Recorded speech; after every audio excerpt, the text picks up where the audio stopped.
தொலைக்காட்சி நேயர்களுக்கு இனிய வணக்கம்.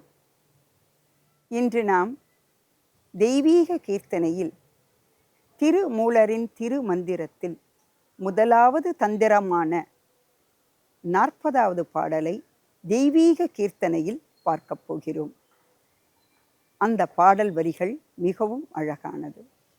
ஒவ்வொரு வரிகளிலும் உள்ளார்ந்த அர்த்தங்கள் பொதிந்துள்ளது.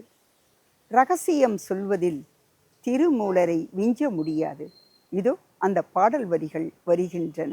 குறைந்து அடைந்தீசன் குறைகடல் நாடும் நிறைந்தடை செம்பொனின் நேர்வொளி ஒக்கும் மறைஞ்சடம் செய்யாது வாழ்த்த வல்லார்க்கு புறஞ்சடம் செய்வான் புகுந்து நின்றானே.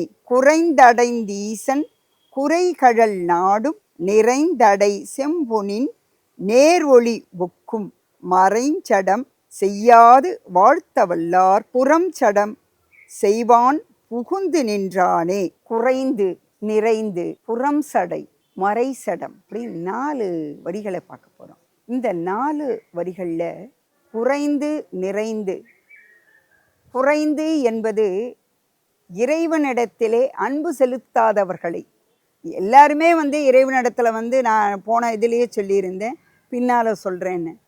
இப்போ இளைஞர்கள், அது மட்டுமே இல்லாமல் இறைவன் மீது நம்பிக்கை இல்லாதவர்கள், என்னத்தை அவன் செய்ய போகிறான், பொழுது விடிஞ்சால் சூரியன் உதிக்க போகுது, பொழுது போனால் இரவு வரப்போகுது, இதில் என்னது பெருசாக சாதிச்சிட போகிறோம் அப்படின்னு சொல்லக்கூடிய மனிதர்கள் இடையே தான் நாம் வாழ்ந்து கொண்டிருக்கிறோம். என்ன நடக்குது, என்ன சொல்கிறது அப்படி தெரியாதவர்கள் இருக்காங்க நிறைய பேர். சூரியன் உதிக்க போகிறான், அதுக்கப்புறமா என்ன போகிறான், மழைய போகிறான். கொஞ்ச காலத்துக்கு அமாவாசை 15 நாள், 15 நாளுக்கு பொறுத்தது பௌர்ணமி. இது காலத்தினுடைய கட்டாயம். இதில் எந்த தெய்வத்தை நம்ம வணங்குது, இது இயற்கை அப்படி என்று சொல்லக்கூடிய குறையுடைய மனிதர்கள் வாழக்கூடியது. அதனால் அவங்கெல்லாம் தப்பு தான் அப்படின்னு சொல்ல முடியாது. அவர்களுடைய கண் பார்வை யார் யாருக்கு என்னென்ன மனதில் தோன்றுகின்றதோ அங்குதான் இறைவன், அதுதான் இறைவன். இயற்கையை வணங்குறான்னா அது அவனுக்கு இறைவனாக தோன்றுகின்றது, அதை இல்லை என்று நம்ம சொல்லவும் முடியாது. ஆக இங்கே திருமூலரனுடைய கருத்துப்படி பார்த்தோன்னா இறைவனை நீ வணங்கு. ஏன்னா புரட்சியாளர் இவர், சிவவாக்கியனாரெல்லாம் பார்த்தீங்கன்னா பயங்கரமானவங்க, ரொம்ப அதிகமாக சொல்லுவாங்க. ஒவ்வொரு பாடலையும் மனிதனே ஏ மனிதா எழுந்து நில், உன் மனதை தட்டி கேள், அப்படியெல்லாம் கேள்விகள் கேட்பாங்க. அதெல்லாம் பின்னால் வரும், அதெல்லாம் பார்க்க போகிறோம். எனது வாழ்க்கை நிலையாமை, இளமை நிலையாமை, செல்வம் நிலையாமை, கல்வி நிலையாமை, இந்த உயிரே நிலையாமை. அப்படி இருக்கும் பொழுது தான் நம்மெல்லாம் உழண்டுட்டு இருக்கோம், மேலே மேலே வளரணும் ஆசைப்படுறோம். அதில் குறைவுடைய மனிதர்களை பற்றி நீங்கள்லாம் என்னுடைய நாமத்தை சொல்லுவதாக. அப்போது நிறைவடைந்து, எப்பொழுது நிறைந்து, அந்த நிறைவு, அந்த இறைவனை வணங்குகின்ற பொழுது, அந்த நாமங்களை சொல்லுகின்ற பொழுது ஆத்மா நிம்மதி அடையும். ஒரு ஆத்மா நிம்மதி அடைஞ்சாதான் எல்லாமே முடியும். நீ ஓடி ஒளிஞ்சி நின்னாலும் நான் அவங்களுக்கு மட்டுமே தான் அருள் புரிவேன் கிடையாது. எல்லாருக்கும் நான் இறைவன். பிரபஞ்சத்தில் இருக்கிற ஒவ்வொரு உயிர்களுக்கும், கண்ணுக்கு தெரியாமல் மறைந்திருக்கக்கூடிய உயிர்களுக்கும் நான் தலைவன். அதனால் நான் உங்கள் எல்லாரையும் பாதுகாப்பது என்னுடைய கடமை. அப்படி தான் சிவபெருமான் வணங்குறவரை மட்டும்தான் நான் காப்பாற்றுவேன், என்னை துதிக்காமல் என்னை தூற்றுவார்களையும் நான் காப்பாற்றுவேன். ஏன்னா இறைவன் பாரபட்சம் இல்லாதவன். அதனால்தான் நாம் இன்னும் வாழ்ந்து கொண்டிருக்கின்றோம். அப்படிப்பட்டவன் மறை சடம். அந்த மறை சடம்னா என்னை பார்க்காம ஓடி ஒளிந்து கொண்டிருந்தாலும் நான் உன்னை தேடி உனக்கு அருள் தருவேன். என்னை வணங்குறவங்களுக்கு மட்டும்தான் நான் அருள் தருவேன் கிடையாது. என்னை தூற்றுபவர்களுக்கும் போற்றுபவர்களுக்கும் சரிசமமாக அருளை பொழியக்கூடியவன் தான் இந்த சிவன். சிவன் என்றால் அன்பு, அன்பு என்றால் சிவம். அப்படிப்பட்ட சிவனாகிய என்னை வணங்கினால் என்ன கிடைக்கும் என்றால் பேறு கிடைக்கும். அப்போ மறைசடம் சொல்லியாச்சு. அப்போ புறசடம். புறசடம் என்பது என்னன்னு கேட்டால் சடங்குகள். நீ வேண்டாம், நான் உன்னை வணங்கவே மாட்டேன் அப்படின்னு ஓடி ஒதுங்கி ஒழுங்குற பாரு, அந்த ஓடி ஒளியக்கூடியவனையும் தேடி கண்டுபிடிச்சு உனக்கு அருளை கொடுக்கணும். எப்படி? உன்னுடைய பாணியிலே, உன்னுடைய வழியிலே சென்று உன்னை திருத்துவேன் அப்படின்னு சொல்றாரு. இந்த இடத்துல வந்து பார்த்தீங்கன்னா, புறஞ்சடம் என்பது இந்த சடங்குகள். என்னென்ன சடங்குகள் இருக்கு? நம்முடைய வாழ்க்கையில் ஒரு மனிதன் எந்த சமூகமாக இருந்தாலும் அவனுக்கு என்று சடங்குகள் உண்டு. சடங்குகளை கடந்து நம்மால் வாழ இயலாது. அந்த சடங்குகள், ஒரு திருமணம்னு எடுத்துக்கொண்டா அதுக்கு ஒரு சடங்குகள் இருக்கு. ஒவ்வொரு மதத்தவருக்கும் சரி, ஒவ்வொரு சமுதாயத்திற்கும் சரி, சமூகத்திற்கும் ஒவ்வொரு சடங்குகள் இருக்கு. எங்கள்ல வந்து உட்கார்ந்துட்டு தான் தாலி கட்டுவாங்க. இல்லை எங்களதுல நின்றுக்கிட்டு தான் தாலி கட்டுவாங்க. இல்லை எங்களுக்கு திரைய போடுவாங்க. இல்லை எங்களுக்கு திரையே கிடையாது. இப்படி ஒவ்வொரு சமுதாயத்தில் ஒவ்வொரு விதமாக இருக்கு. சரி, காது குத்துறீங்க எடுத்துக்கிங்களா? காது குத்தும் பொழுதும் சரி, தாய்மாமன் மடியில தான் உட்கார வைக்கணும் என்பது சம்பிரதாயம். ஏன் இதையெல்லாம் சொல்றாங்க? ஏன் சடங்குகள் போற்றப்படுகிறது? எங்கேயோ ஒரு இடத்துல வீட்டிலேயே வச்சுட்டு 2 பேருக்கும் புரிஞ்சுதா? நீ ஒரு 5 ஆளு, நீ ஒரு 5 ஆளு வச்சுட்டு கல்யாணத்தை முடிச்சுட்டு போலாமே. ஏன் வந்து குடும்பத்தில் ஜனங்களை சேர்க்க வேண்டும்? எதுக்காக வர்றவங்களுக்கெல்லாம் சாப்பாடை போடணும்? இதுக்கெல்லாம் இந்த சடங்குக்கான காரணம் என்ன? காதை குத்துறமே, அதுக்கான சடங்கு என்ன? அதனுடைய அறிவியல் தத்துவம் என்ன? பெண்களுக்கு வந்து இந்த கையில் வந்து கண்ணாடி வளையல்களை அணிவிக்கிறோம் சீமந்தத்திற்கு.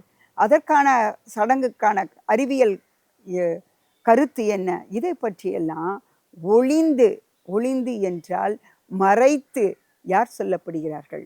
இந்த சிவபெருமானை வணங்கக்கூடிய திருமூலர் சொல்றார். எப்பா இது சடங்குகள் எதற்குன்னா, இந்த சீமந்தத்துக்கு கை நிறைய கண்ணாடி வளையல்கள் போடுகிறோம். ஏன் போடுறோன்னா, அந்த வலை ஓசை இருக்கு இல்லையா, அந்த சப்தத்தை வந்து வயிற்றுக்குள் இருக்கக்கூடிய குழந்தை கேட்கும். அந்த கண்ணாடி வளையல், அந்த காலத்துலலாம் கண்ணாடி வளையல் தான் போட்டுக்கிட்டு இருந்தாங்க. இப்போ தான் ஃபேஷனாக இருந்தனால கண்ணாடி வளையல்லாம் போடுறது கிடையாது. மறுபடியும் அப்படியே கொஞ்சம் வந்துகிட்டு இருக்கு. அப்படி அந்த சிவப்பு 3-4 கலர் தான் அந்த காலத்தில் இருந்தது. சிவப்பு ஒன்று இருக்கும், பச்சை ஒன்று இருக்கும், நீலம் ஒன்று இருக்கும். இந்த 3 வண்ணங்களும் கலந்து அந்த கைகளில் போடுகின்ற பொழுது பெண்ணுக்கு ஒரு சந்தோஷம். அந்த பெண் சந்தோஷப்படுகிறாளோ இல்லையோ, வயிற்றுக்குள்ளே இருக்கின்ற குழந்தையானது துள்ளி விளையாடும். அது காது இருக்கு இல்லையா, அந்த காதால் கேட்கும். அப்போ நல்ல செயல்களை கேட்கும். அப்போ ஜனங்கள் வரும் பொழுது 10 பேரில் ஒரு 2 பேராவது நீ நல்லா இருமா என்று ஒரு வாழ்த்து வருது பாருங்க. அந்த வாழ்த்தானது விலை மதிப்பு இல்லாதது. அதனால தான் 1000 பேரை கூப்பிட்டு சோத்தை போடுறோம். வர்றவன் அத்தனை பேரும் சோத்தை சாப்பிட்டுட்டு இது குறை அது நேரன்னு சொல்லிட்டு போகிறான். ஆஹா இது நல்லா இருக்குன்னு சொல்லனே தவிர, யாராவது ஒருத்தராவது பெண்ணு எப்போ நல்லா இருக்கு இங்கே வாழ்த்தி இது உண்டான்னு கேட்டிங்கன்னா சற்று குறைவு தான். ஆனாலும் இந்த சடங்குகள் செய்கின்றதன் மூலமாக செயல்பாடுகள் யாருன்னா ஒருத்தராவது நிச்சயமாக வாழ்த்துவாங்க. அந்த வாழ்த்து சிறப்புடையதாக இருக்கும். காது ஏன் குத்துறோம் அப்படின்னா, இந்த காது குத்துகின்ற பொழுது தான், அந்த ஓட்டை போடுகின்ற பொழுது, அது ஆணாக இருந்தாலும் பெண்ணாக இருந்தாலும் அந்த காது குத்துகின்றது அறிவியல் பூர்வமாக அகுபஞ்சர் சொல்லுவாங்க. அதுதான் இங்கே. அதனால தான் காது குத்தல் திருவிழா. அந்த காலத்துல எல்லாம் பார்த்தாங்க முதுகு தண்ணி கொடுக்கறது இருக்கும். அதுக்கப்புறமா இங்கே வந்து வடுகில் வந்து குங்குமம் விட வேண்டும்.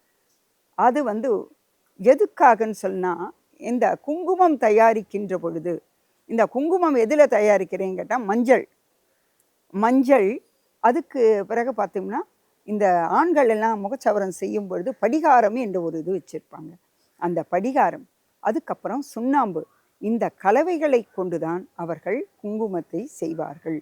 அதுக்கு மணமாக இருக்க வேண்டும் என்பதற்காக, அந்த மணத்திற்காக இந்த கஸ்தூரி, கோரோஜனம் இதெல்லாம் சேர்க்கும் பொழுது, அந்த குங்குமத்தை நாம் இடுகின்ற பொழுது இந்த நெற்றியில் இருக்கக்கூடிய நரம்புகள் நம்முடைய மூளைக்கும் செல்லும், அதே போல் நம்முடைய மனதிற்கும் செல்லும்.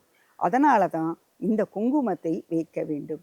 வடுகள் ஏன் வைக்கிறோம் அப்படின்னு சொன்னீங்கன்னா, இந்த வடுகள் வைக்கின்ற குங்குமம் நரம்புகளுக்கும் இருக்கும். இது நம்ம ஒருத்தரை பார்த்த உடனே நம்ம யாருமே நம்ம என்ன பண்ண முடியாது, தன் வசப்படுத்த முடியாது என்பது தான். ஆக அந்த காலத்தில் வைக்கப்பட்டிருக்கின்ற ஒவ்வொரு செயல்களும் உள்ளார்ந்த தத்துவம் உடையதாகவும் வேதாந்தம் உடையதாகவும் இருந்தது.